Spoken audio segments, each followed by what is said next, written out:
Welcome to another tutorial brought to you by AccessLearningZone.com.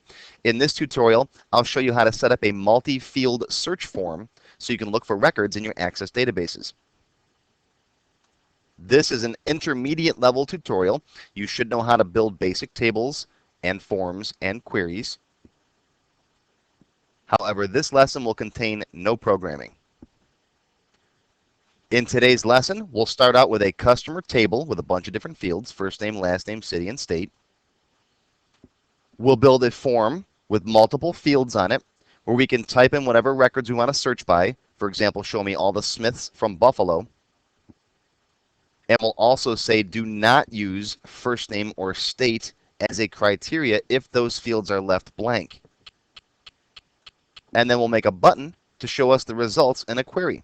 And of course, you can use this query to build a report with. In today's tip, I've got a customer table with a bunch of customers with some different fields. I've got first name, last name, city, and state. And I want to be able to generate a report showing just the customers that I select based on any of these criteria. So I might say, show me all the customers from Buffalo, or all the customers from Buffalo with the last name of Smith. But I want to make a form that's got parameter text boxes for each of these fields. And if I leave one of these fields blank, I want it to assume that I want all of that value. So for example, my form will have first name, last name, city, and state, but if I leave state blank, I want it to assume all of the states. So let me first set up a form with my different parameter fields on it. I'll go to Create and Form Design. I like to build my own forms. Now this form itself will have no data in it, but I want to put 4 unbound text boxes on it. So here's text boxes. Drop one there. And I'll just copy and paste it 4 times. Copy, paste, paste, paste. All right, so I've got 4 unbound text boxes. All right, I'll just set up the labels. So I've got first name. I've got last name.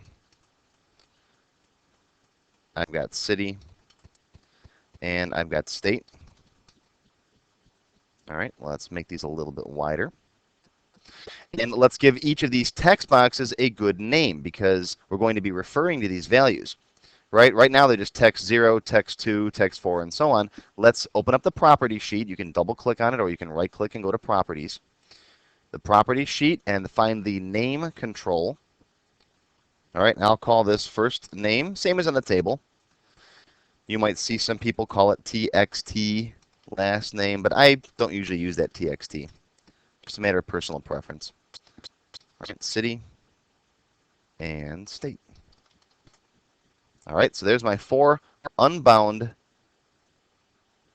text boxes on my little form. I'll save this form. I'll just call it my search form.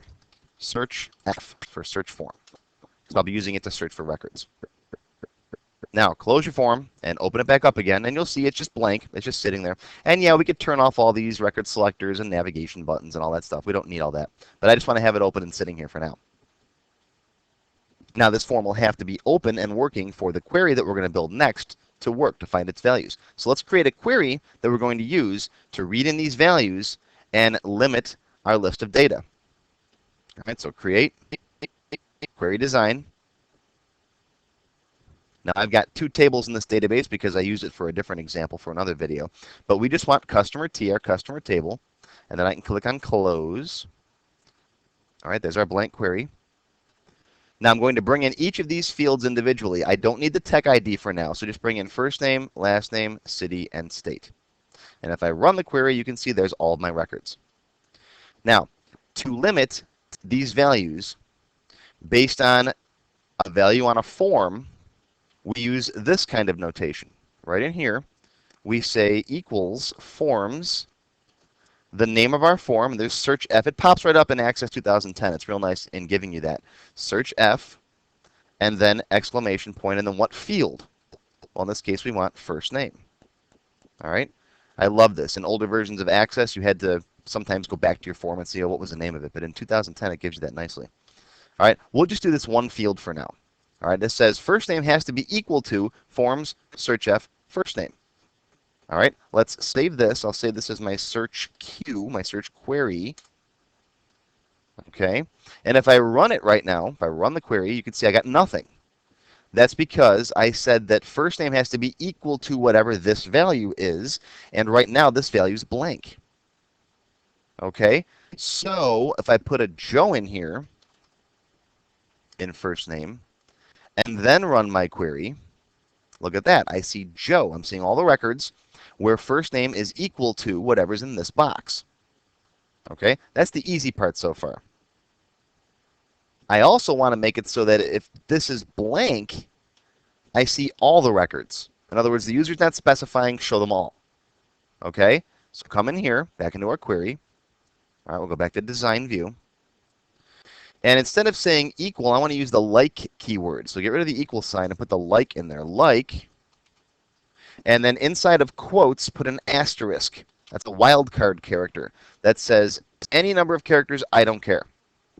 Followed by an ampersand. All right, that says tack this following thing on. And at the end of it, put another ampersand and another wildcard character. That says show me any characters followed by whatever happens to be here, followed by any characters. And just to demonstrate in Notepad, what happens is this gets assembled like this. Access says, okay, like, star, Joe, star, for example. So show me all the records that include the word Joe. Okay, if I put a Kate in there, it'll look like this. Okay, if that's blank, it'll look like this, which is the same thing as saying, show me all the records. All right, that's where the like keyword comes in handy. So now, save my query, close the query down, go back to your search form. I'm going to throw a little button down here, just using the wizard to run that query for me. Now, you could use the query to feed a report. I'm not going to actually build a report, but you can use whatever results come out of this query to feed a report. But I'll just open the query here. So I'll go to Design View, find a command button, drop a command button down here. It's under Miscellaneous, and then Run Query. Next. Search queue is the only one I've got. Right, run query, put text on there. Next. Command 8 is fine. So now I've got a button to run that query for me instead of having to open it and close it and open it and close it. All right, save the form, close it. I'm going to reopen it again. Now, if I run the query now, I get all the values. Okay, because it says like, whatever that field is, star that star inside. So now I'll change this to Joe, run my query. There's just Joe. See that? I could put a J in here, run the query, and I'll see all names with just a J. All right, what else we got for records here? How about an O? Let's put an O in here. And I'll see all the customers who have an O in their first name. All right. Now, if you want to limit this to more than one field, go back to Design View. Take this, and then go Copy, Tab, Paste, Paste, Paste, and just change your field names. Right? This is going to be last name. Right? This one is going to be city. And the last one over here is going to be state. All right, save the query. Now I'm going to close the form and reopen it. All right. If I run the query now, I should see all the records. If I say city has got to be Buffalo, B-U-F, run the query, there's my two customers from Buffalo. If I say it's got to be Buffalo and it's got to be a Smith, I'll put an SMI in here. There's my Smiths from Buffalo. So you see, this will narrow down your results by whatever criteria you specify. And that is how you make a simple search form using unbound text boxes, using the like keyword in your queries. Now, there are tons of additional options that you can do here. Obviously, you can specify and versus or. You can use combo boxes so the user can select from a list of values. You can actually scrap the whole building an underlying query thing and build the SQL directly. And I show all of these concepts in my SQL and my search form seminars that I have available on my website. The SQL seminars are available now. The search form seminar will be out in early May 2011. And I cover this and tons more techniques on setting up various types of search forms and search buttons in your Access databases. Now, of course, remember, you can run this query and then take these query results here and feed this into a report. So this doesn't have to be just a query. Or you can even open up another form that shows you just those records. There's lots you can do with Access. I hope you've enjoyed this tutorial on building a multi-field search form. For more lessons just like this one, visit my website at accesslearningzone.com.